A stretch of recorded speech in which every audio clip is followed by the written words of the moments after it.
तो हेलो मेरे फ्रेंड्स। तो आज की इस वीडियो में आप लोगों को मैं ठोस, द्रव, गैस की तीनों की मैं परिभाषा बताऊंगा और इनका जो अंतर पूछा जाता है एग्जाम में उसे भी हम बताएंगे। ठीक है, तो चलिए शुरू करते हैं। क्या है पहला आपका, जिसका नाम है ठोस, जिसे हम बोलते हैं सॉलिड। ठीक है, आपके पेपर में क्या पूछता है, हमें कह देगा कि ठोस, द्रव व गैस तीनों अवस्था को बताइए। या ऐसे बोल देगा कि द्रव की कितनी अवस्थाएं होती हैं। द्रव्य क्या बोलेगा, द्रव्य की कितनी अवस्थाएं होती हैं। इस तरह से आपका क्वेश्चन पूछ देता है। मतलब एक क्वेश्चन कहेगा कि द्रव्य की कितनी अवस्थाएं होती हैं। द्रव्य मीन्स पदार्थ, क्या होता है, पदार्थ। तो बोलेगा कि पदार्थ की कितनी अवस्थाएं होती हैं या द्रव की कितनी अवस्थाएं होती हैं। तो आप क्या बताओगे, 3 होती हैं, मुख्य रूप से 3 होती हैं।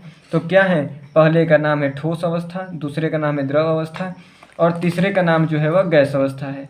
ठीक है, तो अब यहाँ से आपका क्वेश्चन बनता है। तो इसे देखते हैं हम लोग बहुत ही बारीकी से। इसमें आपका अंतर पूछेगा तो अंतर बता दीजिएगा और परिभाषा पूछेगा तो परिभाषा, हम दोनों इसमें बताए हैं। ठीक है, तो पहला है ठोस अवस्था। तो इसमें क्या होता है ना कि देखो यहाँ पे चित्र, अगर मैं बात करूँ ठोस अवस्था की,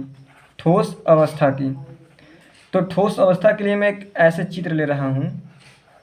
तो इसमें देखो छोटे छोटे क्या हुए हैं, चिपके हुए हमारे पास परमाणु हैं। क्या हैं, चिपके हुए परमाणु हैं इस तरह से। तो यह क्या है, इनका जो आकार है, इनका आकार वह एक निश्चित है। मतलब अगर मैं किसी लकड़ी को मान लो है मेरे पास, तो लकड़ी को मैं क्या कर सकता हूँ, उसका अगर हम इसे तोड़ेंगे भी लकड़ी को तो वह आराम से टूट जाएगा, पूरी तरह विभाजित हो जाएगा।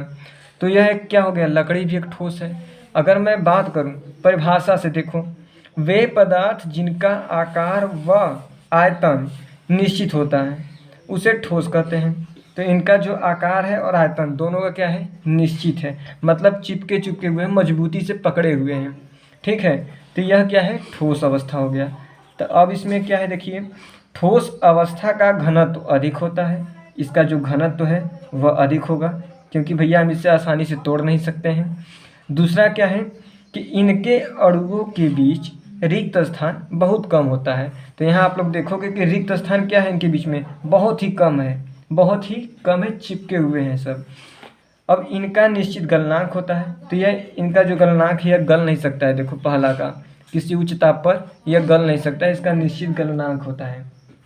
ठीक है, अब देखो, अब यहाँ पे जैसे उदाहरण में पत्थर हो गया आपके ठोस अवस्था है, लकड़ी हो गई आपकी ठोस अवस्था है, लोहा, बर्फ, कोयला आदि, इस तरह से आपके ठोस अवस्था हो गए। अगर आपका अंतर पूछता तो आप लोग ठोस अवस्था एक तरफ करते और द्रव अवस्था एक तरफ करते और क्या करते, 3 रूपों में तोड़ते ऐसे, ठोस, द्रव और गैस। इस तरह करके आप लोग अंतर लिखते और इनका अंतर आगे परिभाषा लिख देते, पहले में, दूसरे में इसका ए लिख देते, तीसरे में इसका ए और चौथे में इसका ए लिख देते। ठीक है, तो आराम से अपना कर लेते। पाँचवें में इसका उदाहरण लिख देते हैं आप लोग, पाँचवें में उदाहरण लिख देते। चलो अब देखो क्या द्रव अवस्था क्या होता है। तो द्रव अवस्था वे पदार्थ जिनका आयतन निश्चित होता है और आकार अनिश्चित होता है उसे द्रव कहते हैं। जैसे कि देखो चित्र में देखो आप लोग, मेरे पास यहाँ पे एक चित्र है ये वाला। इसमें कुछ दूरी पे क्या रहेंगे, पदार्थ के कण रहेंगे। कुछ दूरी पे क्या रहेंगे, पदार्थ के कण रहेंगे और एक दूसरे से चिपके हुए नहीं रहेंगे।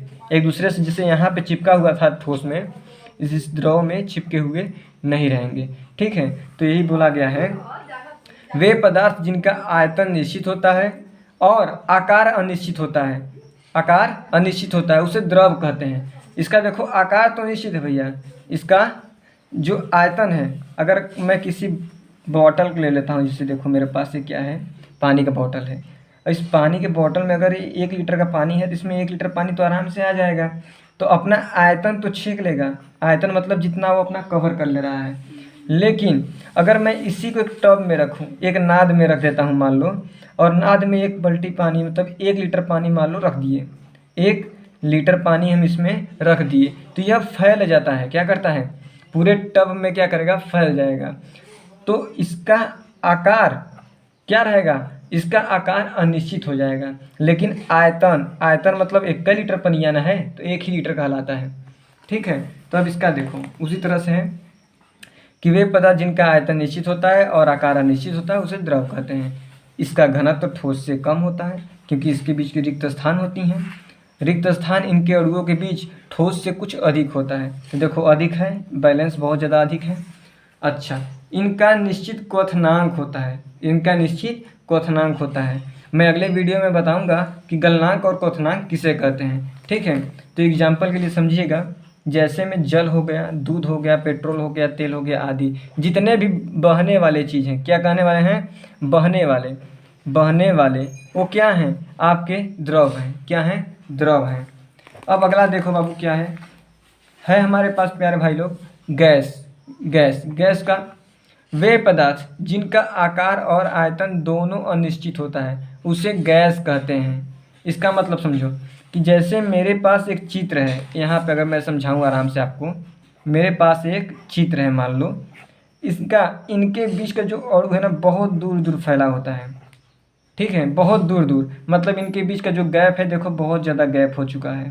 तो इसको हम क्या कहेंगे, यह एक गैस अवस्था है और गैस अवस्था में रिक्त स्थान अधिकांश होता है। तो इनमें लिखा हुआ है कि इनका घनत्व बहुत कम होता है, इनमें अधिकांश रिक्त स्थान होते हैं। देखिए रिक्त स्थान बहुत ज़्यादा है। इनका निश्चित क्रांतिक ताप होता है, इनका निश्चित क्रांतिक ताप होता है। तो क्रांतिक ताप पे क्या है कि अगर मैं, क्रांतिक ताप का मतलब समझना आप लोग क्या होता है कि अगर मेरे पास कोई गैस है तो इसको हम अगर गर्म भी करते हैं तो यह क्या होगा, यह द्रव में कन्वर्ट क्या होगा, गैस को मैं अगर कन्वर्ट करूँगा द्रव में नहीं होगा, तो उसी को क्रांतिक कोण कहते हैं, क्रांतिक ताप कहते हैं। तो एग्जाम्पल में देखूँ, वायु, ऑक्सीजन, नाइट्रोजन, हाइड्रोजन। तो इस तरह से आपके क्या है, वायु भी ऑक्सीजन है, मतलब गैस है, ऑक्सीजन भी एक गैस है, नाइट्रोजन भी एक गैस है और हाइड्रोजन भी एक गैस है।